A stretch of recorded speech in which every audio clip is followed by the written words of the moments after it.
Sound is a little high here. I am Paul Lane. You are watching the Weekend Boost, and I am the host of this show. I am the author of the Caregiver's Handbook, a self-help love story. And those of you who watch the show know that I am a big supporter and proponent of Calma. So before we get started, I just want to do a shout out to Karen Gonzalez. I just appreciate you. I ran into her at the Sagunda this week, and it's always nice to have friends wherever you go. So Calma is the Colorado Alliance for Latino Mentors and Authors, and if you are interested in writing a book, if you're interested in some mentorship, please reach out to us here at the station. We absolutely love to help people and to help your life get better any way we can. Guys, you know that we have a variety of guests that come onto the show. We like to mix it up a little bit, and today I'm really excited because our guest is from Pueblo, Colorado. He's a community activist. He's a community leader. He's actually my cousin, and Larry Atencio, welcome. Thank you, Paul. Thank you for having me. It's very good to have you. Very good to have you. So, you know, I didn't just have you on the show because you're my cousin, but I'm just really appreciate you being here. So, Larry, you've been a Colorado native. You've been here all your life. All my life. Okay, and you grew up in east side of Pueblo. East side of Pueblo, down at the bottom of the hill. Right on, right on. And you went to East High. I went to East High School. Right on. Graduated from there in 1965. Uh-huh. Went on to Southern Colorado State College, which is CSU Pueblo today. Graduated in 1970. Got drafted right after college. Went into the Army for a couple of years. When I came back, went to work, and then I got a master's degree out of the University of Northern Colorado in public administration. So you've definitely had gotten your stripes. You've earned your stripes. Pretty much, yeah. Now, when you were getting your degree, was public service something that was important to you, or did you just stumble into that? Well, while I was in college, I was part of a fraternity. And one of the things that we did in the fraternity was community activism, basically. We made cars for the soapbox derby for kids in the orphanage. There used to be orphanages back then. So we did things like that. We would do things in the community that would help out in terms of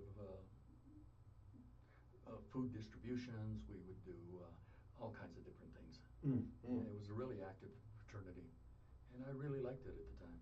I was president for 2 years. Okay. So it gave me an opportunity to get my fraternity brothers to get active in the community too.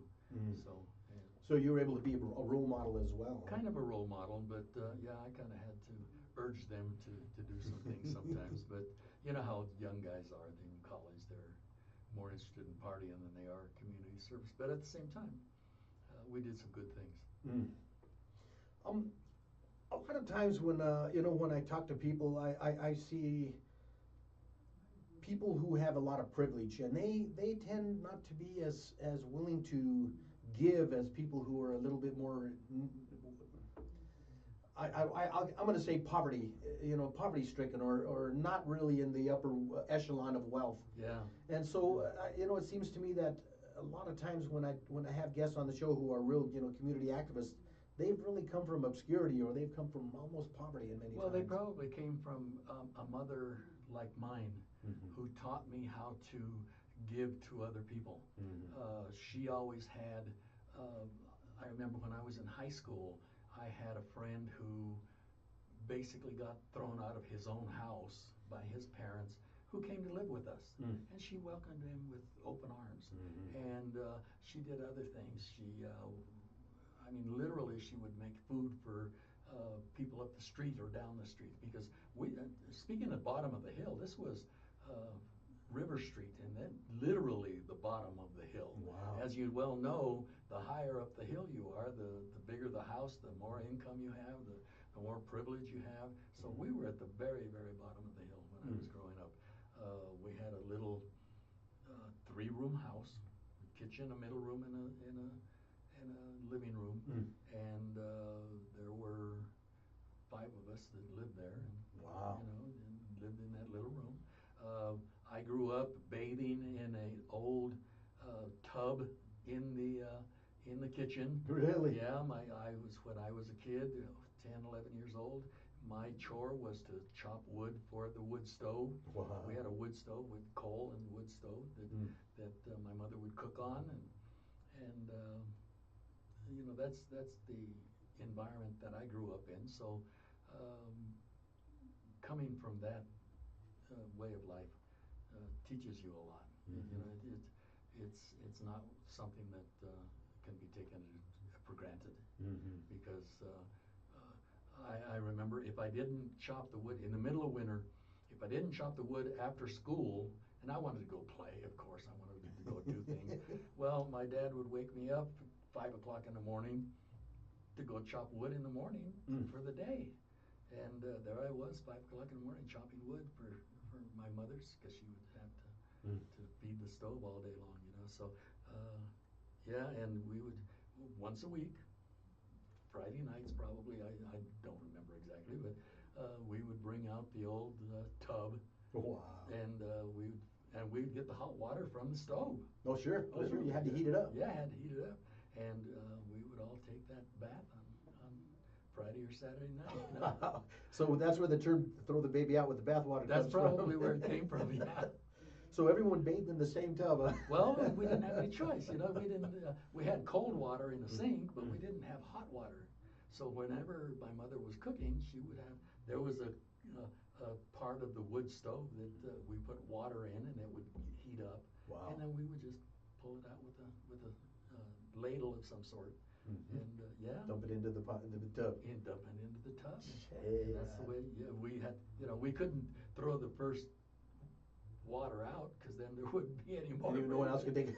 Nobody else could. So yeah, and I'm sure that some of your, especially older listeners, could relate to that, because pre 1950s, you know, I was born in 47, so during the 50s when I was growing up, and then later on we finally got a hot water heater, and we thought we were in. Oh man, living high. We were living high, yeah. I remember going. Well, I didn't meet the family until I was 45 years old. But I remember the first time I ever went there. Your mom and Aunt Dora and Aunt Susie were all there, man, and I was in Pueblo when I happened to reach out to them, and they said, "Come here, we're here." Weren't they something? They embraced me. Yeah. I mean, they had a feast within an hour of the time I called them, and we went there, and every single time I saw Aunt Susie, your mom, I was treated like a king. I mean, it was just a wonderful memory. I cherish. I really cherish. And that side of our family came from the San Luis Valley, and they were, of course, my mother and her sisters. They grew up. They probably were born around the 1919s, very early 1920s. So they were literally potato workers, migrant workers, basically, in the San Luis Valley. Yep. You know, they didn't come to the big city until probably 1950, about then. I was 4 years old when they brought me to Pueblo. So you're like me. You're pretty much a Pueblo native after. Oh yeah. Yeah, I came to Denver when I was 2. Yeah. Well, so I call myself born and raised Denver. Yeah. Now, much has changed, from the time you were a child till now in Pueblo. There's been a lot of trends. There's been a lot of companies that have come and gone. There's been a lot of just a whole plethora of different effective situations that have happened in Pueblo, and you've weathered them all. Much of what's happened there in Pueblo has been really eye-opening for a lot of people, because they've really been able to see the politics in Pueblo. They've seen the community in Pueblo change. Well, the economy. The economy really changed in about early 1980s when the steel mill shut down. I mean, it was the employer of Pueblo. There were 4,000, 5,000, 6,000 people working at the steel mill at its peak. In 1984, it shut down to the point where there were only like 1,000 people working there. Wow. So it displaced all of those people completely. Wow. So the city probably happened could have happened like the steel mill cities of the East, where they completely shut down. Well, the city fathers at the time decided that we had to diversify our industries and our economy, which was a great decision on their part. So what they started doing was we formed a Pueblo Economic Development Corporation. I shouldn't say we, I was barely out of college at the time. Well, actually I was working for the City County Health Department at the time, actually. But they started diversifying and bringing in different types of industries rather than one kind of industry. Now we still primarily try to bring in manufacturing type of industry because that's in our blood. I mean, we're a manufacturing town, and there's nothing wrong with that. We're no longer a polluted town, by the way. Yep. We haven't violated clean air standards since the mill shut down, literally. Really? And we used to violate clean air standards as much as Denver did. Oh yeah, I remember when we talked earlier about they used to call it Pewtown. I mean, when we were kids, we called it Pewtown. And that was because every smokestack at the steel mill was spewing this black, ugly smoke that just covered everything in the city. I remember as a kid the smokestacks. Yeah. No longer. No longer. Wow. You know, so we started diversifying the industries and our evolution from Pewtown to a thoroughly modern metropolis, I would say we're probably 75–80% to where we are totally thoroughly modern millie, so to speak. You know what I mean? We still have that lingering reputation. The reputation, yeah. And that no longer exists. Oh yeah. Because unlike a lot of cities in the country, when we walk out our front door in the morning, those mountains are clear as day. Beautiful. We can see them every single day. We no longer have that pollution that we used to have a long time ago. Very cool. You know, yeah, and a lot of new industries are coming. I'll give you an idea. The steel mill, they still have, they primarily make wire products and rail.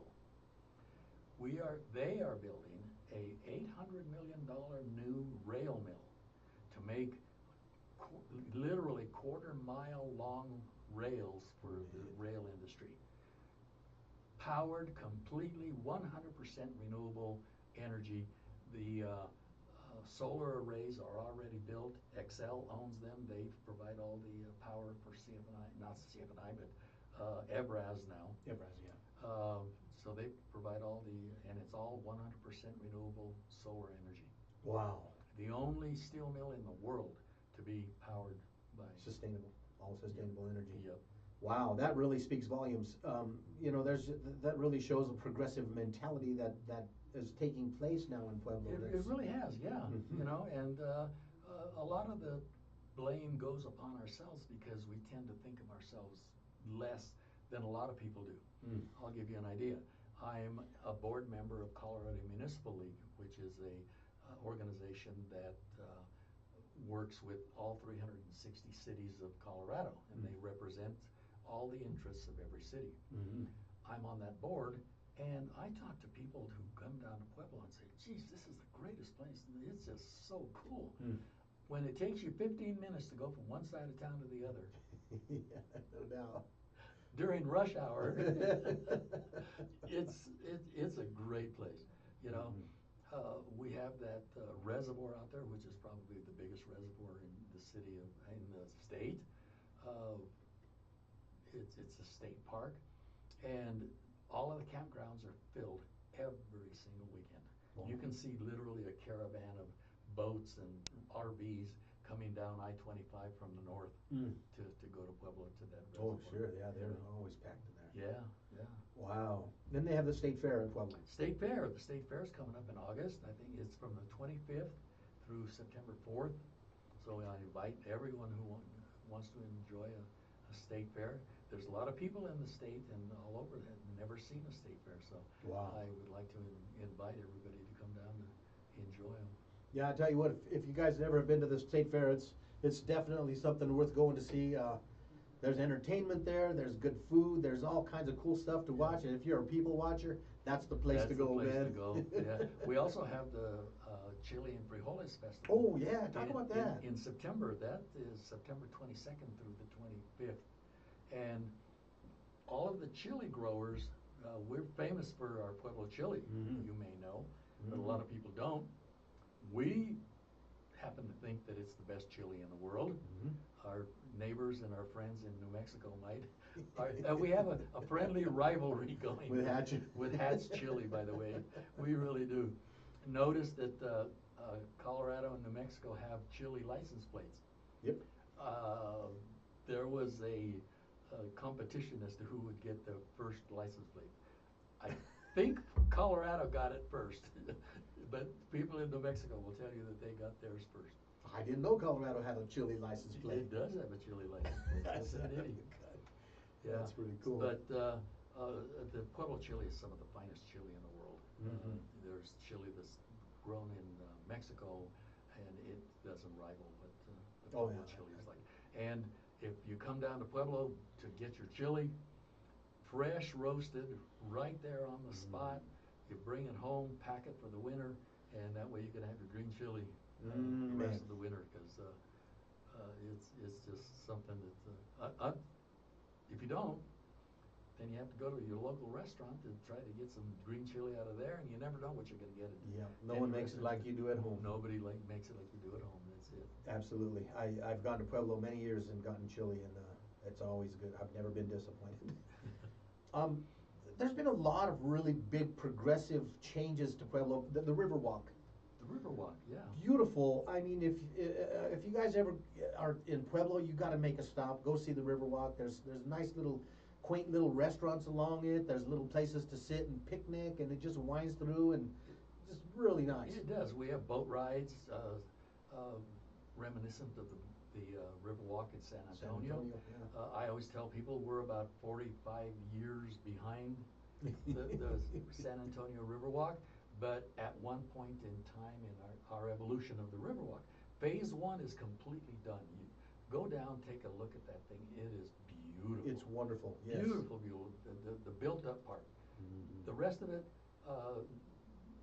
the empty sections need to be built up. But when they are, we'll rival any Riverwalk in the country. We really I believe it. I totally believe it. It's going to become a really nice place, and it still is now. You should see the amount of people who go down there just to walk. Just to walk around the Riverwalk, and it's growing.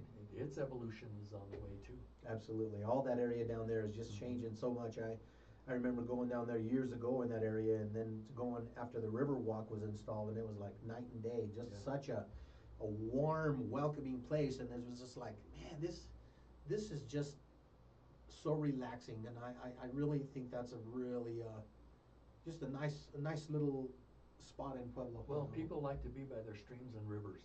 Doesn't matter where it is, whether it's in the mountains or the plains or the deserts, doesn't matter where it is. Look what Denver did with its Confluence Park. Oh man, downtown. Yeah. What a wonderful place that is. We have a confluence right there in Pueblo that hopefully will get developed into a recreational area like Denver. I mean, that's unbelievable. And I'm kind of jealous that we haven't done it yet, but it's going to come. It's coming, yeah. It's coming.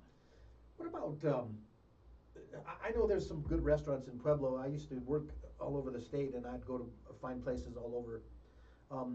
The restaurant industry in Pueblo is something that I think is on the verge of really becoming something special. There's so many good Mexican restaurants, and there's so many people who are, I mean, there was a record number of new businesses started in the last 3 years, nationwide, and I really anticipate that we're going to start seeing some big things, in the food industry coming from Pueblo. Well, because Pueblo is so diverse in its ethnicity, because of the steel mill back in the early 1900s, literally, the people who own CF&I would literally take a train to New York and pick up a boatload of people coming off of Ellis Island. Wow. One trainload would be Polish people, another trainload would be Slovenians, another trainload would be Italians, another trainload would be Germans, and they would bring them here literally to work in the steel mill and the coal mines down in southern Colorado. Well, because of that, Pueblo literally had their Italian neighborhoods, the Polish neighborhoods, the Mexican neighborhoods, the Slovenian neighborhoods, the German neighborhoods, and of course there was some conflict because they were all fighting and trying for resources, jobs, everything. Wow. And it's common. But one of the things that happened in Pueblo is that we all came together. Now you'll find the ethnic makeup. There are more. They call them Heinz 57 because there's so many ethnicities. If in Pueblo, you probably have Italian, German, Slovenian, Mexican ethnicity behind your name. Wow. You know, and the old time ethnicities are literally almost gone because of the intermarriage and the connections of people that happened in Pueblo. So we're really unique in that respect. We're a small city, but at the same time, you can really see integrated. It's very integrated, assimilated, I guess. Assimilated and integrated, yeah. And acculturated because we borrowed each other's customs too. Interesting. You'll find some of the best Italian chefs are Mexican. Wow. Or Slovenian, or you'll find the best Mexican chefs to be Italian or Slovenian, you know, by name, but because their ethnicity is so varied, they have the Italian blood in them. They have some Italian blood, but they also have all the other blood too, you know. So we're a very, very unique city, and the conflict isn't there any longer. Not like when it was back. There was division. There was a lot of division. There really was, and there was a lot of prejudice and discrimination, and but we've weathered that, and it's because of the assimilation and the intermarriage that has happened within the community. It's inevitable with time. Oh, it's inevitable. Yeah. Because the grass is always greener on the other side, even ethnically. No doubt. No doubt. And and so it is really good to have cultural pride, but it's also good to have respect and interest in discovering other. I always talk about when I was a diversity instructor at the utility company, public service, and we would have a potluck, and all the diversity instructors were from every background you can imagine, from Russians to people who were German, to Latinos, to gay people, to just all, and we'd have a potluck. And one time, I think 4 or 5 people brought potato salad, and I got one scoop and I got another scoop. Man, it's like every one of them was delicious, Yeah. And so I learned from that experience that there's beauty in all things, and we really just need to take a step back sometimes and say, wow, this is something I never looked at before. It really is. Yeah, you're absolutely right. And so still though, the population of Pueblo is about 49 to 51% Latino. Really? Yeah. Oh man. So and when I used to teach sociology at the university, I used to explain it this way. The reason is Italy is an ocean away, a continent and an ocean away. So are the other ethnicities, the European ethnicities. Mexico is only 800 miles away, or 500 miles away, literally. So our culture still persists because of that. We have our connection. Yes. With not to mention that the Arkansas River that flows right through the middle of Pueblo was the boundary between Mexico, was the border between Mexico and the U.S. territories. Oh, yes. In 1848, the Treaty of Guadalupe Hidalgo changed that. Yeah. So.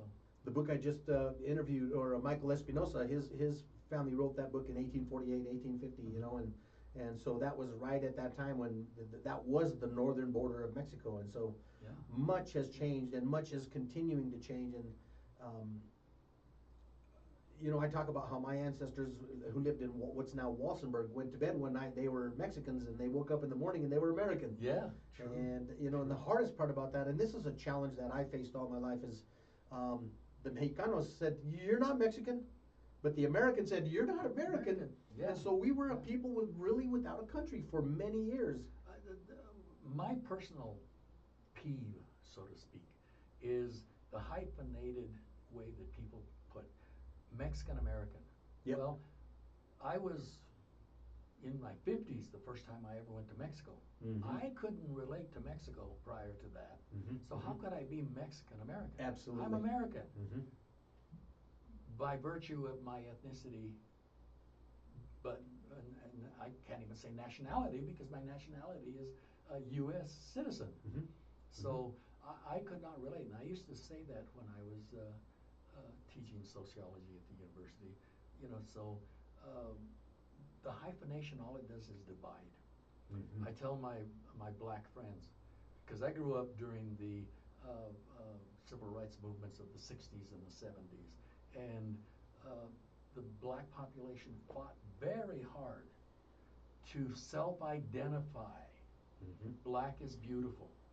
Brown is beautiful, if you remember what the Chicano movement was like. People I self-identified, which is probably the best way because the dominant culture tends to identify. I used to say this during my lectures. Italians. You ask an Italian and they'll say, no, I'm from Sicily, or I'm from Calabria, or I'm from this. And each one of them is a separate culture, literally. They literally divide, and there's division within. And there's division within that. So when they came to the U.S., the dominant population didn't know how, well, wait a minute, I don't know which one you are. Okay, you're all Italian. And they're not all Italian. There's Sicilian, Calabrian, Piedmontese, all these. Same thing with Mexico and Colombia and South America. Yeah. We're not all Mexicans, you know. I hire. Oh, I'm sorry. Go ahead. No, so I have a peeve with the hyphenation of nationalities. Yeah. The blacks fought very hard to self-identify as black. You're not going to call me Negro. You're not going to call me all these other words. All these. No, I identify as black. And same thing with the Mexican community. A lot of people self-identified as Chicano. I identify as Chicano. You know, by the same token, my father's side of the family, the Atencio side, I went back in genealogy, did that genealogy. My cousin did basically, but we found a great whatever grandfather in Taos in 1767. And they moved into Conejos County in southern Colorado, and from there we ended up here. You know, so were they Spaniard? Probably in 1767, and probably a mix of indigenous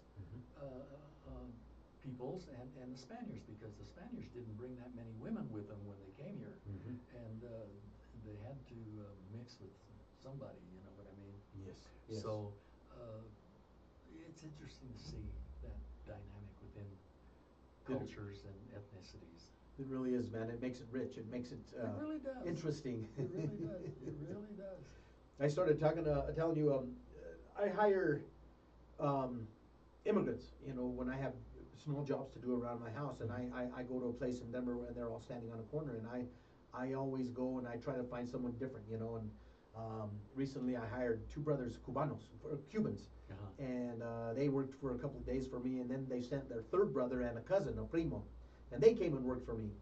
And then I went back again for some other work because I got some Venezuelan cousins, primos, and they came and worked for me. And it was so fun, interesting to be able to just talk. And I don't speak Spanish very well, but I get by. Same here, yeah. And I really was able to pick their brains and just really talk about, you know, what do you think of America? You know, and some of these had been here 30 days in the United States, and you know, and all of them are here on work permits, and all of them are trying to find work, and all of them are hard workers, and it was so cool. But the one thing I said is, I told them, tú piensas. Yo eres un gringo. You think I'm a gringo. The gringos think I'm a Mexican. Yeah. And so, fuck you all. Excuse my language. But I have to say, you know what? You go down to Mexico, and if you're a Mexican American, there's that hyphenation again. Yep. But if you're that, you go down, you're a gringo. You're a gringo. Oh yeah. Even people who are Mexican people who have moved here and speak fluent Spanish, they're gringos. Yeah. And so it was just an interesting dynamic that it just made me really appreciate the diversity. It really made me appreciate, man, look at this. I got Venezuelans guys over here. One day I had all of them over, and I'd say, okay, I got este pared de los cubanos. This wall was built by the Cubans. I want the Venezuelans to build a wall over here. And I made a healthy competition, but it Yeah. was so cool Yeah. to watch them interact and to see them discover the culture of another country. And now we're seeing that here. Again, that acculturation, the borrowing Yes. of things from cultures. Now you see Mexican restaurants on every corner. Yes. Wherever you go. The thing is, though, you might go into that restaurant and you'll get a completely different dish at one that you will from another one So down the true. street. So true. And it's the culture and the cuisine from Chihuahua or from Durango Juarez or or, yeah, Juarez or wherever. Veracruz, wherever, Because yeah. because it's different Yep. in every region in Mexico. So the beauty of it is that we get to experience that Mhm. on a daily basis, literally. Mhm. And if you embrace it, it only makes your life richer. It really does. I mean, it really does. Yeah. Guys, if you're just joining us, you are watching KUHS The Stream on Malady Drive. You are watching the Weekend Boost, and I am your host, Paul Lane. We are talking today with Larry Atencio, Pueblo resident, community leader and activist, and City councilman. city councilman. Yes, city councilman. Talk about that. You've been a city councilman 2 times. 2 times. I got appointed one year. A friend of mine was on city council, and the district that I live in, the person who was the city councilman at the time decided to get off council. So they asked me if I would apply for the position. I did, and it was quite a political thing that happened because there were 3 Republicans and 3 Democrats on council at the time. Mm-hmm. And there were 2 positions open. And so the negotiation happened, okay, if you let Larry, the Mexican, on, we'll let, what's her name, the Anglo get on, and we'll fill the 2 vacant positions. Really? So a little political wrangling that went on there. But I served for 1 year, and then I got elected for 4. And then which is District 2, which is the east side. I grew up on the east side. I graduated from high school on the east side, went to college on the east side. Mm-hmm. I had my business on the east side. And my kids are east siders, and my grandkids are east siders. They all So it's generational. It's generational, it really is. But I served 4 years, and then I got off for 4. And I just loved being on city council so much that I campaigned again. I got elected again. And this is the last year of my 2nd term. Oh, so you're still in the last year of your... Yeah, I'm still in the last year of my 2nd term. So after this year, I'm term limited, so I won't be able to be a city councilman any longer. Unless I wait 4 years and then try to get elected again. But I don't know that that's happened. But I'm really proud of the things that and I got a lot of help from the other council members. Because the Lower East Side of Pueblo is about 85% Latino, low to moderate income, some very low income folks there. So the social and economic problems of that part of the city are dire. And they still are dire. From when the time that I was growing up there, taking baths in a tub in the kitchen on a cold winter's night, those don't exist any longer, but the poverty is still there. At least they got hot water now in all the houses on the east side. But my point is that my passion was to help that neighborhood as much as I possibly could. I brought over $10 million worth of capital projects to the east side. And the rub that I would get from everybody in town would get, oh, you just think about the east side, all you want to do is do the east side. Well, I represent the east side. I also represent the rest of the city, by the way, whenever I make decisions that take into account something that's happening on the other side of town. Yes. I'm 100% in. If it's good for the city, then I'm there with you. I will vote in the affirmative for that project. But by the same token, Ray Aguilera was the District 4 representative, which was the Bessemer area. I always used to tell people, don't drop a quarter on City Hall 4 because both of us are going to die for it, try to get it into our district. You know, so the competition was there to get things done. Mhm.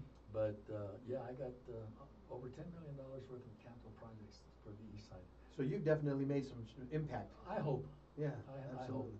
hope. One of the things that I'm especially proud of is El Centro de Quinto Sol. It was an old school, fountain school, and it was a little community center, not really taken care of. Nobody ever did anything there. And the only reason they even had the community center was back in the 60s and 70s, the Chicano community insisted that they have a community center. Well, the city never took care of it. They barely had anything. No programs, nothing really went on there. There, during my first term on city council, they were going to close it and just shut it down. Ray Aguilera and myself just insisted, and we fought like crazy to keep that thing open. We made sure that they started putting money into that thing and started putting programs into that building. At the same time, I worked with county commissioners, and we came up with money to build a really cool skate park right in front of the. It's one of the finest skate parks in the state. Well, really? Yeah, it rivals. Did you hear that, guys? It rivals just about any skate park in the state. Oh, if wow. you're Creative, a man. skateboarder, and you want to just World class, huh? Well, yeah, actually, it really is. There's 2 bowls there that are really cool, and then the rest of the amenities are what a skate park is all about. I'm hoping that by the time I get off of city council, I can get some money to do a half pipe to put in there. Really? That will really make it. Really, it'll first separate it class. all the way. Yeah. Oh yeah, it really will. Wow. But yeah, in the middle of winter, when you got 6 inches of snow on the ground up here in Denver, come down to Pueblo. We're in the banana belt. We don't get that much snow, and you can skateboard and golf and do everything else down there that you can't do up here in the middle of winter. Yeah, I remember I had an aunt and uncle that lived in Pueblo when we were kids, and we'd go to see them all the time, and I always remember it was always warmer in Pueblo. It's the weirdest thing. Yeah, 10 degrees 10 warmer degrees, everywhere. yeah. Always seemed like. Yeah. Now, there's a lot of big changes on the horizon for Pueblo. You know, we talked about transportation. Talk a little bit about the companies that are talking about that Hyperloop that we talked about earlier. Oh, okay, yeah. The chemical depot out there back in the 1940s, pre-World War II, there was an army depot there, and they stored chemical munitions, mustard gas, thousands and thousands, hundreds of thousands of shells there at the Pueblo Army Depot. Well, during I guess it was the 70s maybe, there was a treaty between the U.S. and Russia and other countries to dispose of those. Well, ever since then, they've been working on disposing of those munitions, mustard gas. Last week, they disposed of the very last shell of that era at the Pueblo Army Depot, at the Pueblo disposal plant. Well, that thing's going to be decommissioned in the next 3 or 4 couple of years probably. It's going to take up that long to decommission it. There are like over 1,000 people working there. We got to find jobs for those people first of all. Well, the U.S. government, because it was an army depot, they are in the process of handing over that depot to the city of Pueblo. Not necessarily the city, but an organization called Pueblo-Plex. They are redeveloping the army depot, and all of the there's hundreds of buildings there that, I mean, they used to, back in during World War II, they would bring the tanks in and fix them and move them back out. Anything that had to do with military munitions and equipment, they would bring it in, recondition them, and send them back out. Wow. It was a heck of a place. It really was. Well, they stopped doing all that. So Pueblo-Plex right now is in the process of redeveloping and bringing in companies to do work there. One of the companies was the Transportation Test Center, which was outside of Pueblo. It is the biggest research and development and training facility for railroad workers and railroad companies. all the railroad companies in the country come to Pueblo, and they train on derailments, on chemical derailments, on anything that has to do with rail. Hazmat communications, hazmat handling, everything. hazmat decon, all that. Everything. Wow. Yeah, anything that has to do with rail, they do training and research and development there. So hundreds of people come literally each week to train there at this facility. Along with that, there's another company that the U.S. government is contracting with that is going to do research and development in all things transportation. Wow. From trains to planes to cars to whatever. And they're going to be doing the research there at Puebloplex. Really? So we're turning that old Army depot into a viable, Useful property. Yeah. Huh? Otherwise, it would have just been. I mean, there's a lot of hazardous materials there that used to be handled there, and that has to be taken care of. And the federal government is doing that. So.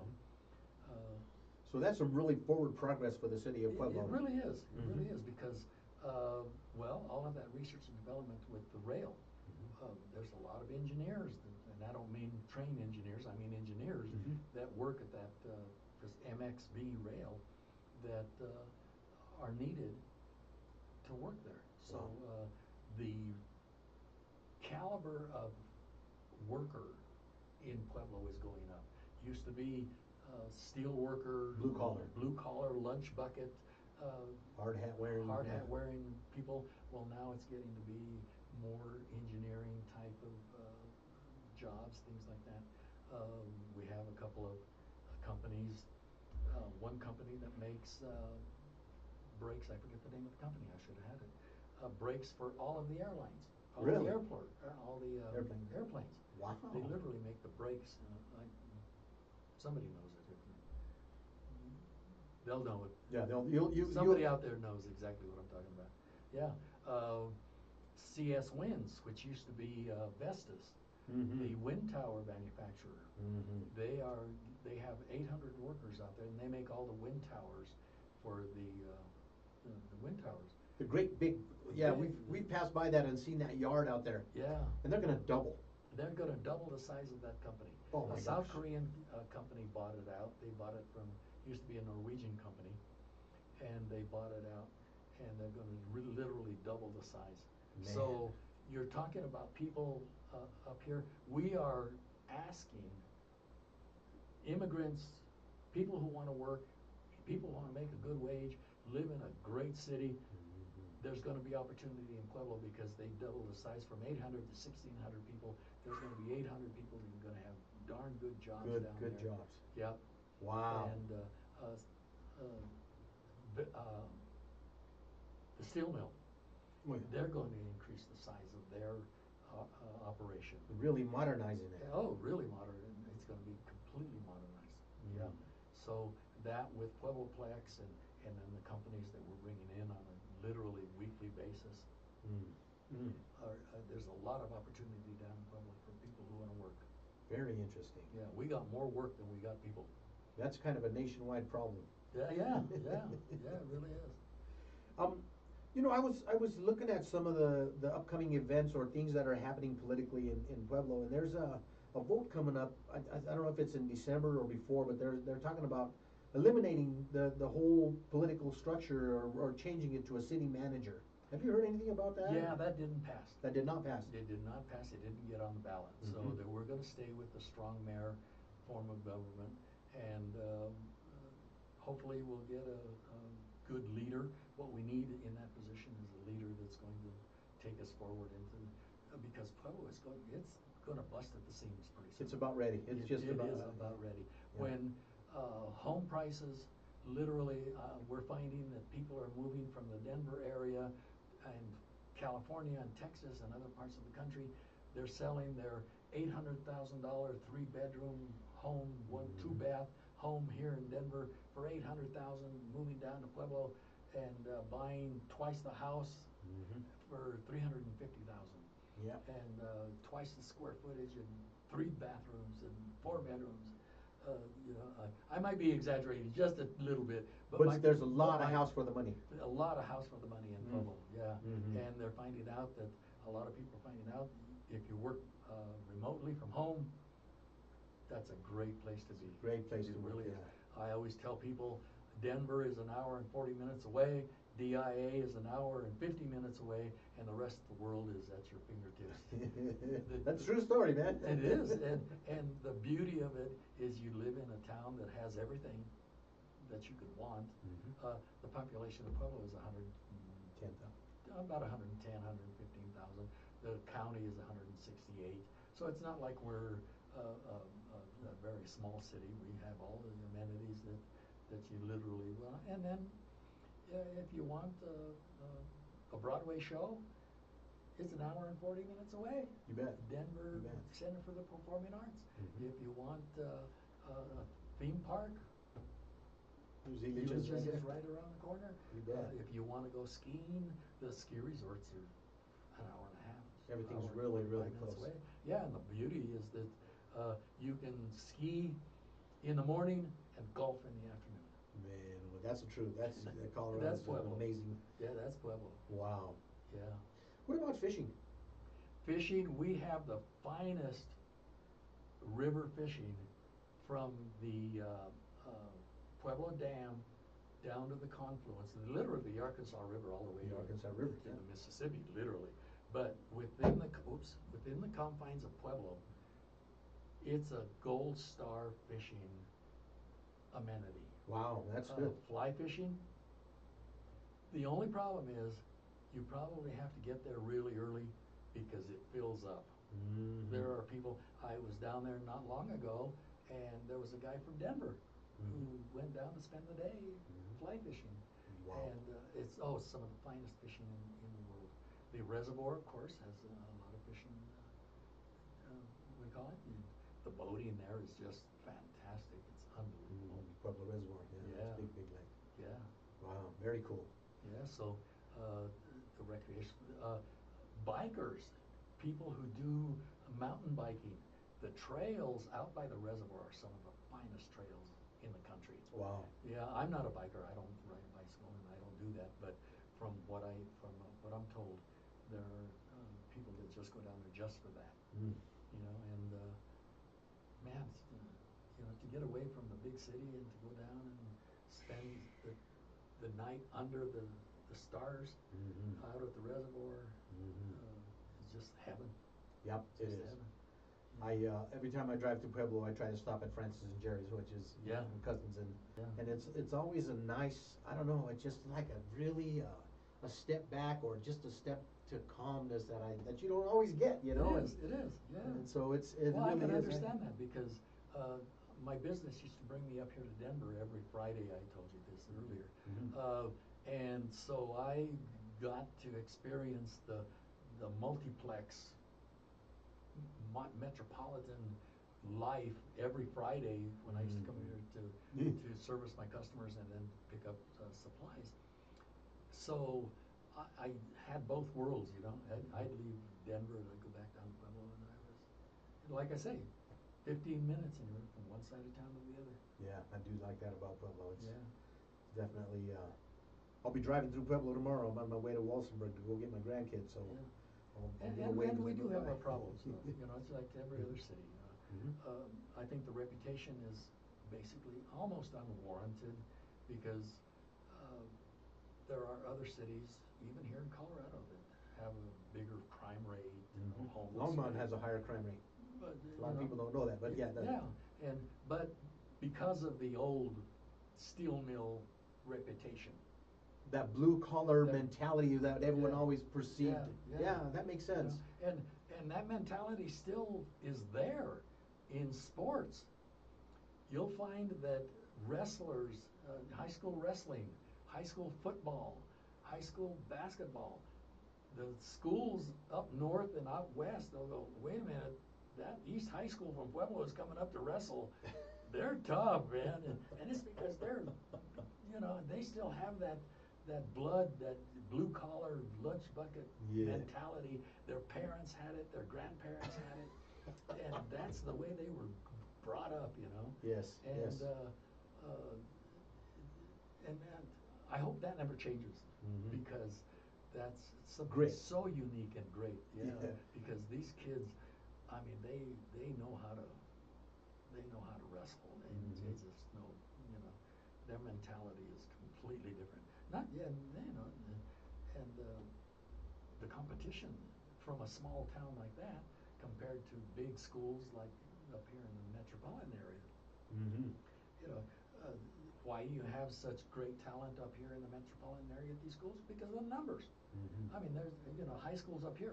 What's the population of a big high school? Yeah, up you here? got kids with 1,100 schools with 1,100 kids, you know, and, Even more. or more, and more, yeah. 2,000 kids. Wow, Well, yeah. because of those numbers, you get to field, you get that more talent, that much more talent. You get because much more of a yeah, pot to pick from. Yeah, absolutely. as opposed to East High School, who has 800-900 kids in it. Mm. You know, and they have to field teams from a smaller pool. Mm-hmm. So that mentality is it's yeah, it goes a long way. What other great things do you see on the horizon for Pueblo? I know that a lot of good things are happening. What are some things that you know that a lot of people don't know about Pueblo? Hard question. Yeah, really. We've covered pretty much everything. I think one of the big things is we talked about the food. Mm-hmm. One of the finest Italian restaurants I've ever been in is down on Union Avenue. Next time you're in Pueblo and you got the time, you have to get a reservation because it's full every single night. Uh-huh. I don't remember the name exactly, but look them up if you want some really fine Italian food. That's one. One of my favorite Italian places is down on downtown Denver, about a block away from Union Station. It's a nice little place, and every time I come up here and I want Italian food, that's the place I go. That's the one, huh? That's the one. But it rivaled, the two of them rival each other. Really? Some of the finest, yeah. Other places. One of the neatest things, we got a food hall now, which we took, this one developer took the old warehouse and they put 5 little restaurants in it. Oh. And basically what they're doing is they're these 5 restaurants will take up space, build their business, and in a year or two, when they're established, they'll move into a brick and mortar. Oh, place. nice. And then another entrepreneur will come into that space.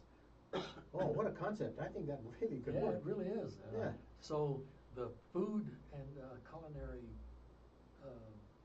environment in Pueblo is just growing.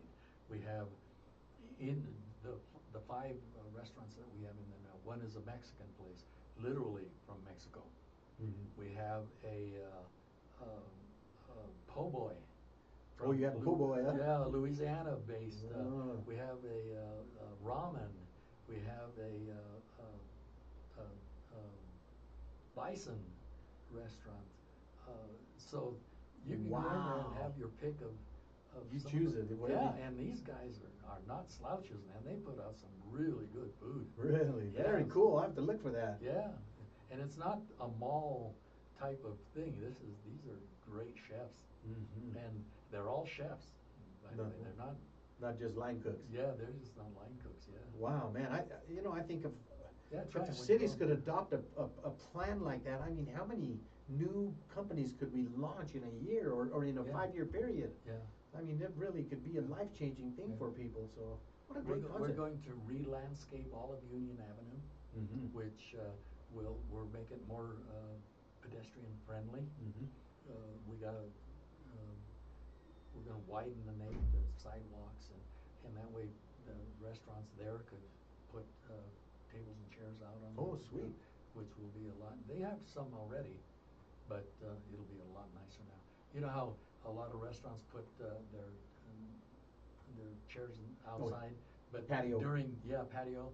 But during COVID, they just kind of put them out there. Yes. Didn't really think about, we have to put people outside, that way we can have And put 'em in, yeah. Yes, but now this is gonna let people do a lot nicer Wow. patio dining. So Pueblo's really coming of age. It's really starting to develop into a metropolitan city, if you will. It really is. It And really is. good yeah. things are on the horizon. Yeah, and if we continue growing the way we're growing, by virtue of home prices alone, people are finding us out. There's an area that I was working with a developer that was going to do a shopping center over by the university. One of the things that they were interested in, there's going to be 3,000 homes built just around the university Man. alone in the next 4 or 5 years. Wow. You know, and all of them are going to be, well, they're running in the 350s right now. Very affordable. Very affordable. Yeah. Did you ever think a day would come when we said $350,000 was affordable? I know, huh? I know. Yeah, but these are 3 and 4 bedroom, two and a half bath. Family. Yeah. I remember Pueblo West that popped same up. home in Denver would be Oh, 700,000-800,000. mm-hmm.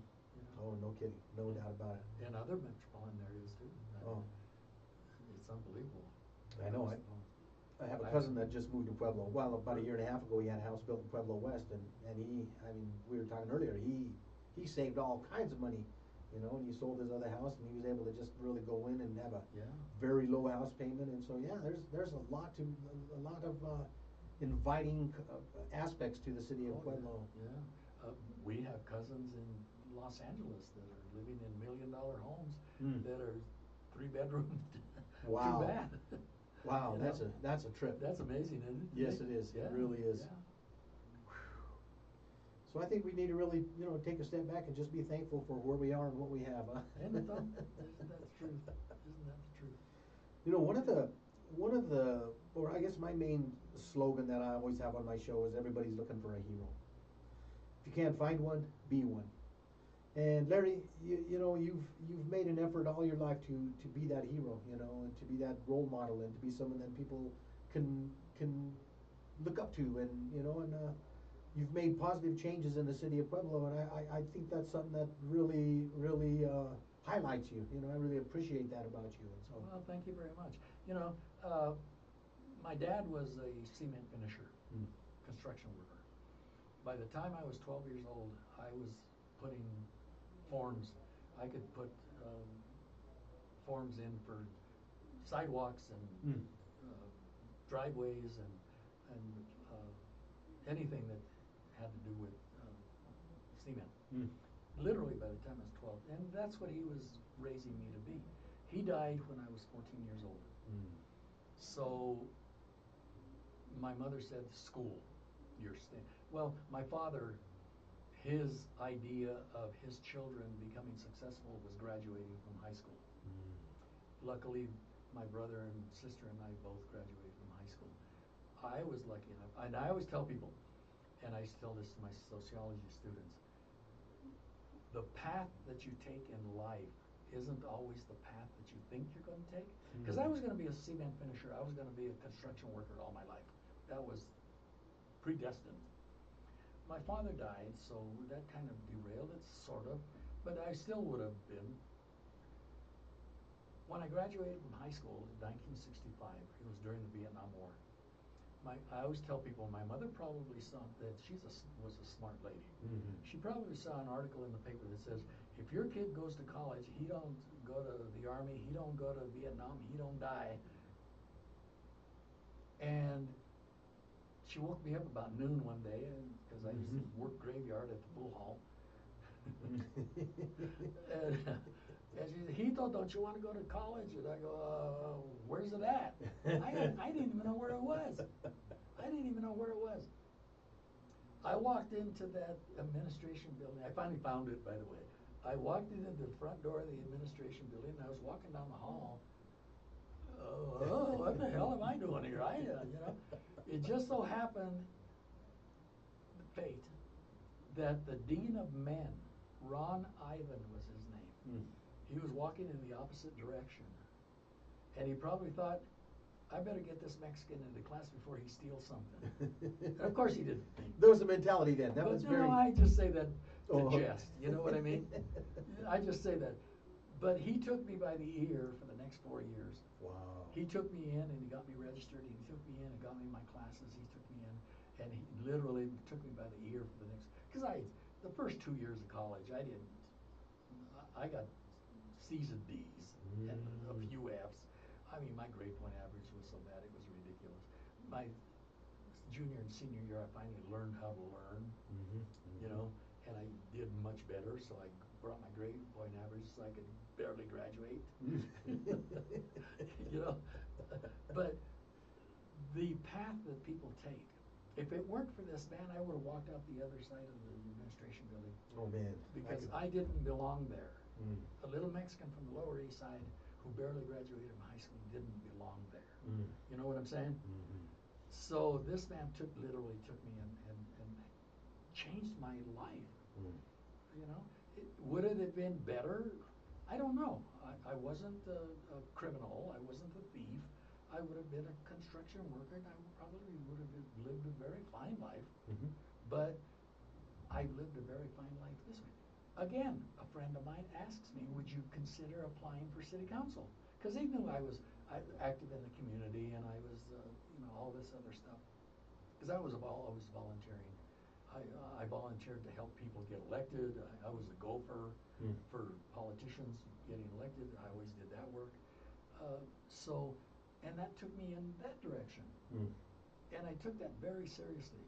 And because it was in my district, and my side of town, in my neighborhood, what can I do for the neighborhood, and what can I do to make people's lives better? And I really took that seriously. And to be perfectly honest, Mr. Aguilera showed me the way. You know, I wish I could take credit for everything that I've done, but no, there are other people. You talk about the mentoring, Calma. Yeah, Calma, that you're talking about. Exactly that. How many lives can you change by mentoring somebody? Yeah. You know, because there you will go in a direction that they never could have gone. Seen. No, and they'll do what's best for them. I always used to teach best possible choice. If your best possible choice is to sell drugs on the corner to feed your family, and that's your best possible choice, you're going to do it. You're going to do what you got to do. You're going to do what you're going to do, if your best possible choice. So giving people choices, they will always make the best possible choice. And that's the honest and the most forthright legal way. Because people want that. Yeah. They want to be legal, they want to be you know, contributors. Looks like we're about out of time. Oh, has it been an hour already? We're about 3 minutes over. Oh, goodness. So guys, I thank you so much for joining us. We've been talking to Larry Atencio. Stay tuned, we got good news on the horizon. We'll be talking about that in weeks to come. But coming up is Paul Chavez, Mr. International. He's going to be going over some deep cuts with you. Stay tuned to KUHS Denver for the rest of your day and listen to the wonderful music that we have coming up.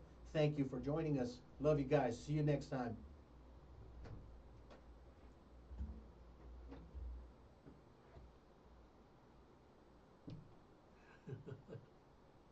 I should have kept an eye on that. Are the mics off? We're off. Alright. I should have kept an eye on that clock. How you doing? Good. You owe me 3 minutes of your life.